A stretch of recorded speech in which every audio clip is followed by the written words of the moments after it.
Hello everyone, welcome to jobskillshare.org. In this video, we are going to discuss a very specific thing for someone who's looking to, protect their data from encryption.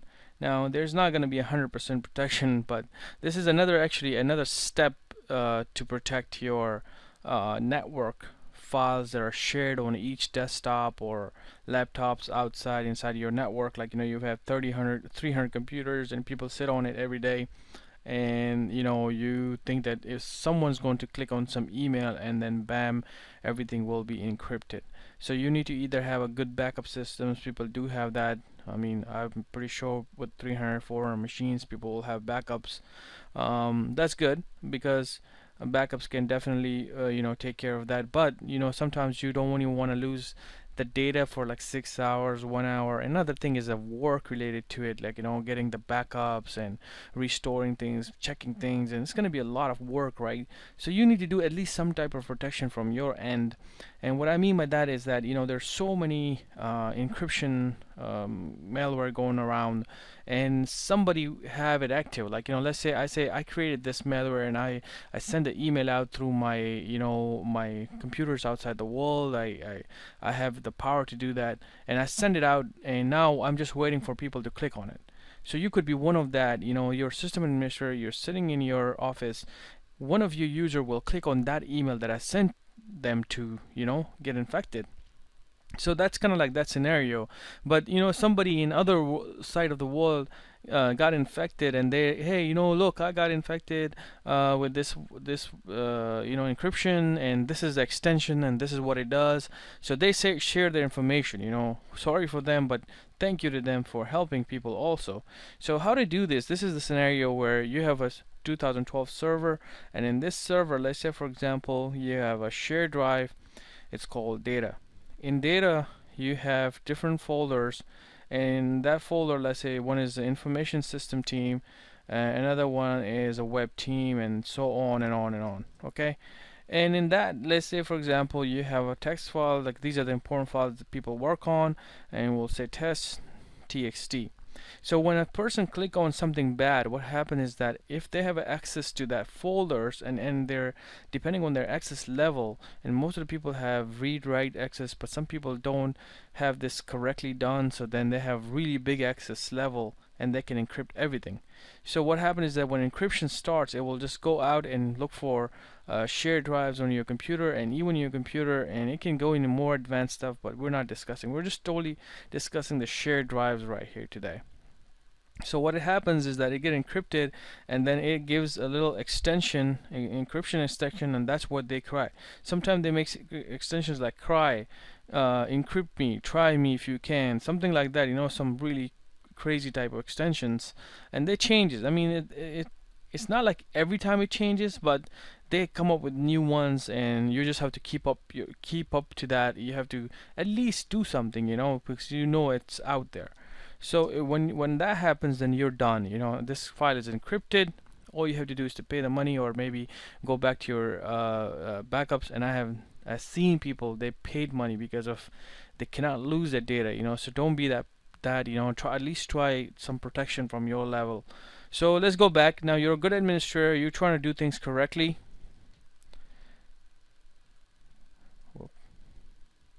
Okay, so let's get back, and everything is working normal, and now you are worried that tomorrow when a user comes to work, they'll probably click on some email, and then you're going to be that person. But you want to get things correctly, and you want to do things very quickly. So in 2012 server R2, you can really do this, and even 2008, but you can watch the other blog from that site. So what you need to do is to go to Google, because you want to make your life easy too. You don't want to do things too hard. You want to go to Google and go to type this FSRM crypto, FSRM crypto, and I'll explain that in a second. So this is the link that you need to click on, fsrm.experian.ca. These people, you need to learn more about them and read the site. So thank you to them for creating all this stuff.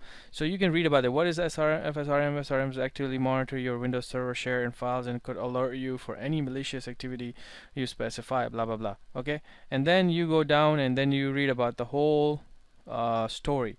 But what this is important right here, this little field that they have. So what happens is that's what I discussed. If I get infected, then I said, you know what? Let me help other people. This is what the file of the extension of that file is, and let me just send it to them. So when they get the file, what they do is they have a list right here on the bottom, going down right here. This is a big list, right? And they update it every day, which is really cool. You know, you don't have to do too much searches right here. And of course, they might miss something, but at least it's something. You know, 21st, that's today. You know, so it's really easy to get this stuff set up and start protecting yourself. All you have to do is go to your server. Oops, that's something I'm going to show you guys in a second, but go to your server and go to Server Manager. In Server Manager, what you need to do is go to Tools, go to Manage, Add Roles and Features, click Next, Next, Next, and here you will go down, go to File and Storage Services, open this and add this one right here, Add Features, Role and Features for that's the FSRM right here. Okay, right here, FSRM, File Server Resource Manager. Add feature and click next, next, install. So let me wait for that right now.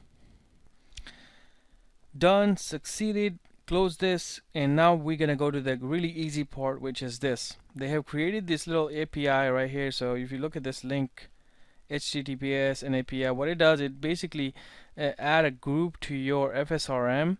So the first step you need to do is to copy this, go back to your server, and here search for PowerShell, right click on PowerShell and open it as administrator. And once you copy this in PowerShell, you don't need to right click, you just need to click on it, but you don't have to do paste and stuff. So you see, I right click on, just hit the mouse right button and just automatically paste it. The click enter and done. So that's the first step that we had to do, right?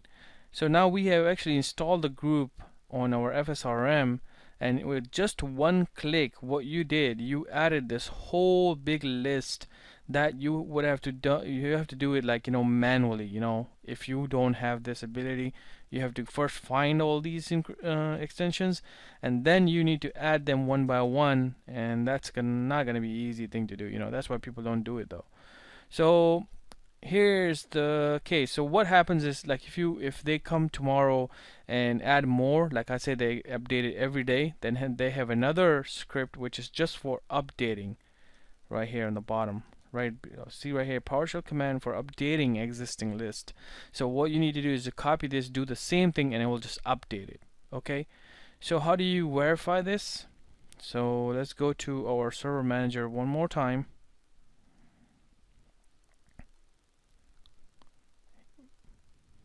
Tools, and it's here, File Server Resource Manager.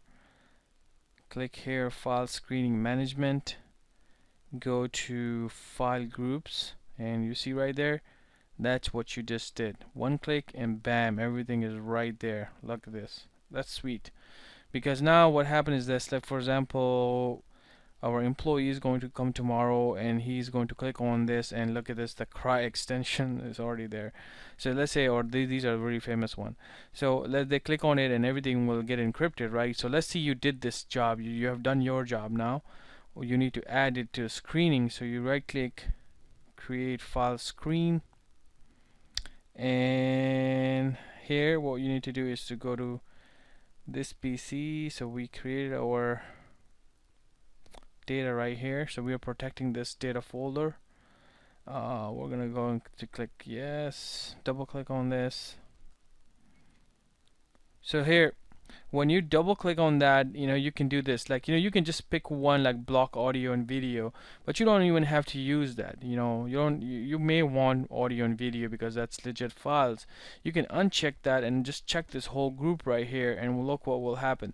You click OK, and I'll say okay, no SMTP server is configured. This is if you want to send an email to yourself, if something like that happened. We don't have a SMTP server here, and we're going to say okay, and yeah, click yes. See, it's changed that audio and video to the anti-ransomware file group. Now it's basically active. That's great. In few minutes, 2-3 minutes, you're starting to protect your system from encryption that is already out there. Can't guarantee anything with the new one. And in my next videos, I'm going to show you how to do that also. And you're not gonna get protected, but at least you will get alerted really quickly. So what happened is this. So now employee went there, clicked on the same file, and if I do cry, look what's happening. You need permission to perform this action. They can't do any. Even I can't do it. I'm a system administrator. What if some domain administrator did that? Look at this. I can't do that. And every time I try to do this, it creates an alert.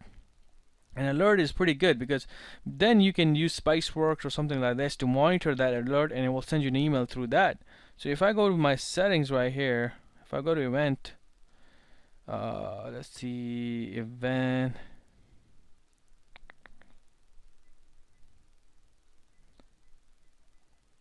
Here, so if I come back all the way down here and go to event viewer right here, I could have searched for this pretty easy, but I don't know why I'm using this menu.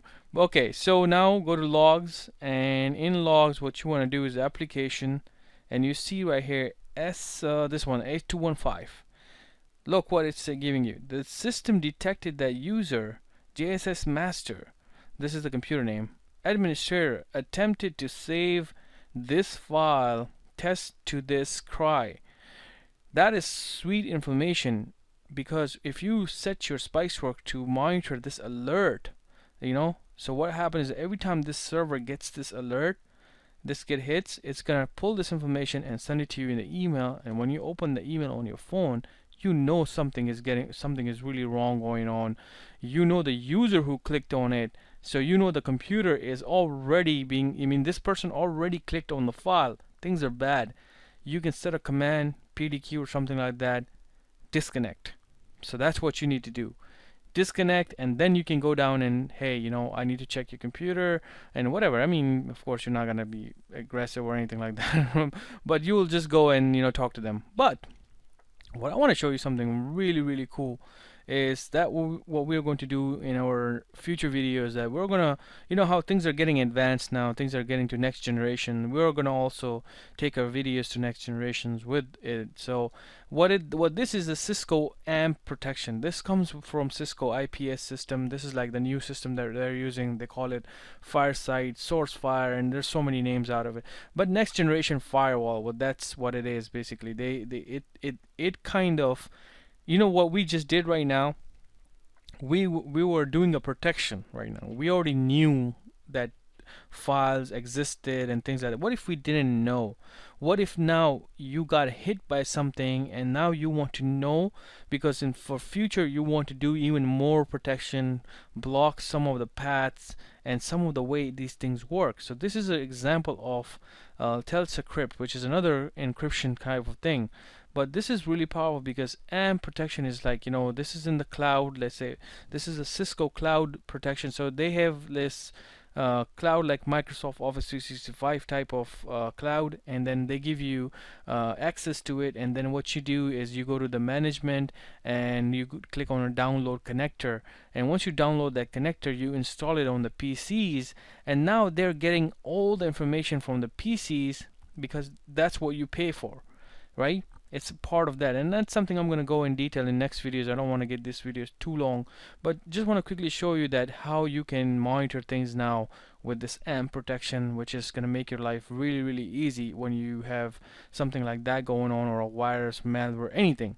So you click on it right here. It tells you where it's coming from. There's links out there. In this demo there's no links, but it tells you what kind of execution it is, the link over there, and what path it targeted. And then the coolest thing about this is that it keeps track of that. It went here, it went here, and went here, all the way down here. Everything is the same. Look, things changed over here. Okay, it started creating another executable from that one execution right here. Now it went to C path right there. After that, it didn't do anything else, but it started something on Windows. Started doing the shadow copy, trying to delete that, went to this folder, then it did something over here again, then it went down again, all the way down, all the way down, all the way down to here, and it tells you that what other places it created all these files. So imagine this type of information, and I made another video how to block a path through group policies. So imagine if you have this type of information, how easy for you it's going to become. Like, okay, you know what? Now I know these paths. At least it will get protected from the coming ones.